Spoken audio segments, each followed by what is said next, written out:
বঙাইগাঁৱত আমচুৰ প্ৰতিবাদ বঙাইগাঁৱত উত্তপ্ত পৰিস্থিতি বঙাইগাঁও জিলাৰ বাইটামাৰী ধনতোলা বজাৰৰ সমীপৱৰ্তী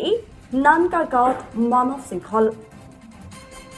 আমচুৰ নেতাক হানি খুচি হত্যা কৰাক লৈ উত্তেজিত হৈ পৰিছে আমচু কৰ্মী বঙাইগাঁও জিলা আমচুৱে ৰূপায়ণ কৰিছে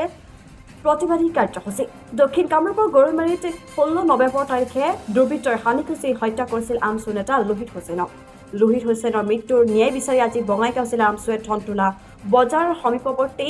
নানকাৰ গাঁৱত মানৱ শৃংখলেৰে এক প্ৰতিবাদী কাৰ্যসূচী ৰূপায়ণ কৰে আমি আজি মানৱ শৃংখল অনুষ্ঠানটি গোটেই অসমৰ লগতে বঙাইগাঁৱতো পালন কৰিছোঁ আপোনালোকে জানে বিভিন্ন সংবাদ মাধ্যমৰ জৰিয়তে অৱগত যে যোৱা 16 তাৰিখত কামৰূপ জিলাৰ গৰৈমাৰীত আমচুৰ সাধাৰণ সম্পাদক এটা আঞ্চলিক পৰ্যায়ত সাধাৰণ সম্পাদক এজনক এটা সাংস্কৃতিক অনুষ্ঠানত কঠোৰ নিৰাপত্তা ৰক্ষী থকাৰ পিছতো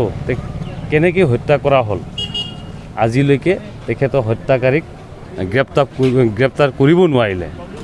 আৰক্ষীক আমি অসম আৰক্ষীক তীব্ৰ ভাষাৰে গৰিহণা দিছোঁ কাৰণ আৰক্ষীয়ে নিৰাপত্তা দিয়াত একদম কমপ্লিট ব্যৰ্থ আৰক্ষী বুলি ক'ব লাগিব গতিকে আমি আজি এই অনুষ্ঠানৰ জৰিয়তে ক'ব বিচাৰিছোঁ অতি সোনকালে যিবিলাক এৰেষ্ট হোৱা নাই অতি সোনকালে